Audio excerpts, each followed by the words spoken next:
కి స్వాగతం. ఈ రోజు వార్తల్లోని ముఖ్యాంశాలు.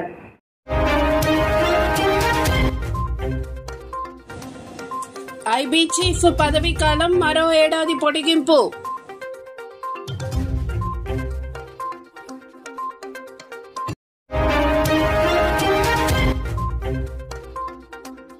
అశోక వర్సిటీ ప్రొఫెసర్ కు ఊరట, బెయిల్ మంజూరు చేసిన సుప్రీం.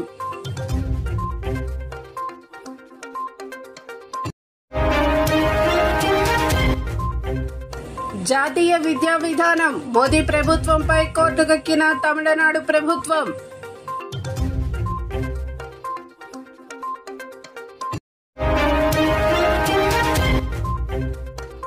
175 బిలియన్ డాలర్లతో క్షిపణి రక్షణ వ్యవస్థ, గోల్డెన్ డోమ్ ప్లాన్ ప్రకటించిన ట్రంప్.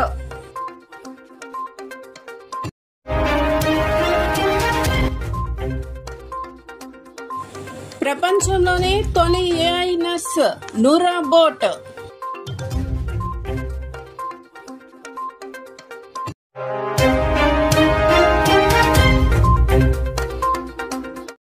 ఇంటెలిజెన్స్ బ్యూరో అధిపతి తపన్ కుమార్ డేకా పదవీ కాలాన్ని మరో ఏడాది పాటు కేంద్ర ప్రభుత్వం పొడిగించింది. 2026 జూన్ వరకు ఆయన పదవీ కాలాన్ని పొడిగించాలని కేబినెట్ నియామకాల కమిటీ నిర్ణయించింది. ఇది ఆయనకు రెండవ పొడిగింపు. భారత్ పాక్ల మధ్య ఉద్రిక్తతల నేపథ్యంలో ఈ పరిణామం చోటు చేసుకుంది. హిమాచల్ ప్రదేశ్ క్యాడర్ కు చెందిన 1988 బ్యాచ్ ఐపీఎస్ అధికారి అయిన డేకా 2022 జూన్లో ఐబీ డైరెక్టర్ గా మొదటిసారి 2 ఏళ్ల పదవీ కాలానికి నియమితులయ్యారు. గత ఏడాది జూన్లో ఆయన పదవీ కాలాన్ని ఏడాది పాటు ప్రభుత్వం పొడిగించగా ఇప్పుడు మరో ఏడాది పొడిగిస్తూ ఉత్తర్వులు జారీ చేసింది.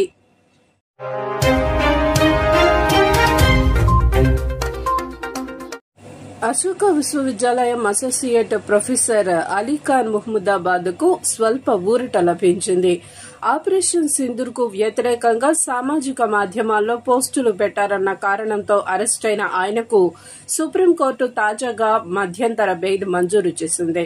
అయితే ఈ కేసు దర్యాప్తును నిలిపివేయడానికి అత్యున్నత న్యాయస్థానం నిరాకరించింది.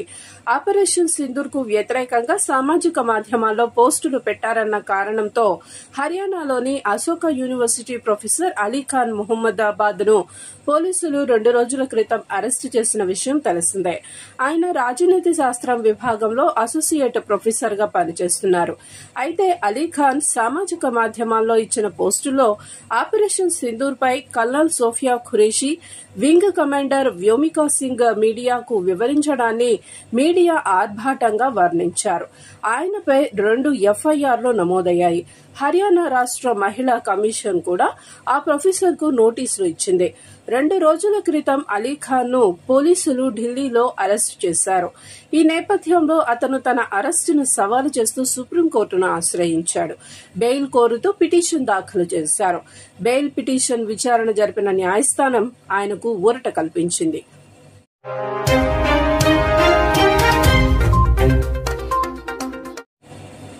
జాతీయ విద్యా విధానం అమలు విషయంలో కేంద్రం, తమిళనాడు ప్రభుత్వం మధ్య కొంతకాలంగా ఓ యుద్దమే జరుగుతుంది.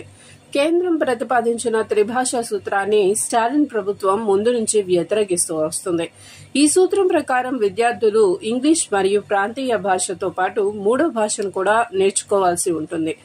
అయితే జాతీయ విద్యా విధానం ముసుగులో కేంద్రం తమపై హిందీ భాషను బలవంతంగా రుద్దుతోందని తమిళనాడు ప్రభుత్వం మండిపడుతోంది.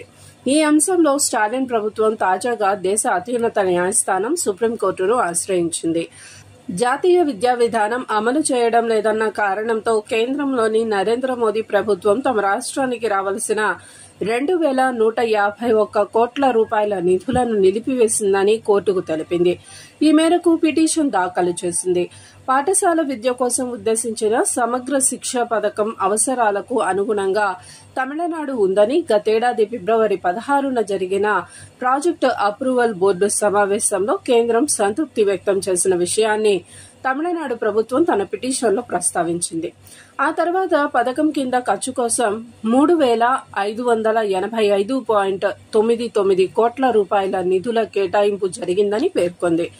ఇందులో 60:40 నిష్పత్తి ప్రకారం కేంద్రం వాటా 2,151 కోట్ల రూపాయలని తెలిపింది.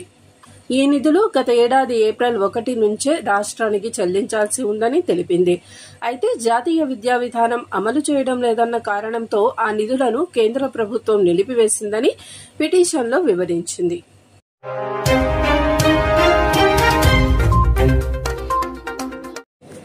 భవిష్యత్తులో రాబోయే యుద్ధాలను దృష్టిలో పెట్టుకుని అమెరికా సమాయత్తమవుతుంది. ఆ దేశ అధ్యక్షుడు డొనాల్డ్ ట్రంప్ ఇవాళ భారీ ప్రకటన చేశారు. ఇజ్రాయెల్లోని ఐరన్ డోమ్ తరహాలో అమెరికాకు గోల్డెన్ డోమ్ ను రూపొందించనున్నట్లు చెప్పారు. సుమారు $175 బిలియన్ల ఖర్చుతో ఆ డోమ్ ను నిర్మించనున్నారు.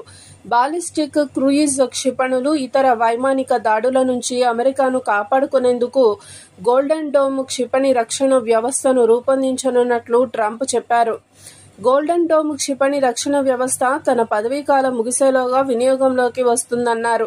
గోల్డెన్ డోమ్ పనితీరు గురించి వివరిస్తూ ఇతర ప్రపంచ దేశాల నుంచి ప్రయోగించిన క్షిపణులను కూడా ఆ వ్యవస్థ అడ్డుకోగలదని ట్రంప్ పేర్కొన్నారు.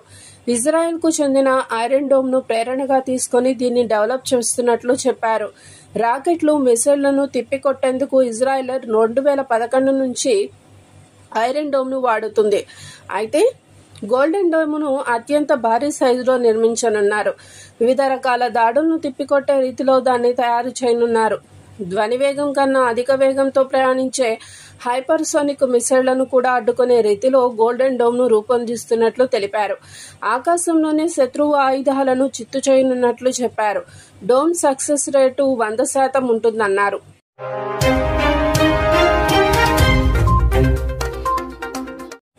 తైవాన్ పెద్ద ఎత్తున నర్సుల కొరతను ఎదుర్కొంటున్నది. దీనికి పరిష్కారంగా ఏఐ నర్సులను రంగంలోకి దింపుతోంది. ప్రపంచంలోనే మొట్టమొదటి ఏఐ నర్సు నూరా బోట్ తైవాన్ దవాఖానాల్లో విధులు నిర్వర్తించేందుకు రంగానికి సిద్ధమైంది. తైవాన్లోని పెంపొందిన మెడికల్ సెంటర్లు, జనరల్ హాస్పిటల్స్ లో ఏఐ నర్సులను ఏర్పాటు చేయబోతున్నారు. ఫాక్స్కాన్, ఎన్విడియా కంపెనీల సహకారంతో తైవాన్లో ఏఐ దవాఖానాలు రూపుదిద్దుకుంటున్నాయి. క్లినికల్ కేర్లో సంక్లిష్టమైన పనులను సైతం చేపట్టే విధంగా నూరా బోట్లను రూపొందించారు. సాధారణ దవాఖానాలను ఏఐ దవాఖానాలుగా మార్చేందుకు ఫాక్స్కాన్, ఎన్విడియా కొన్ని టూల్స్ అభివృద్ధి చేశాయి.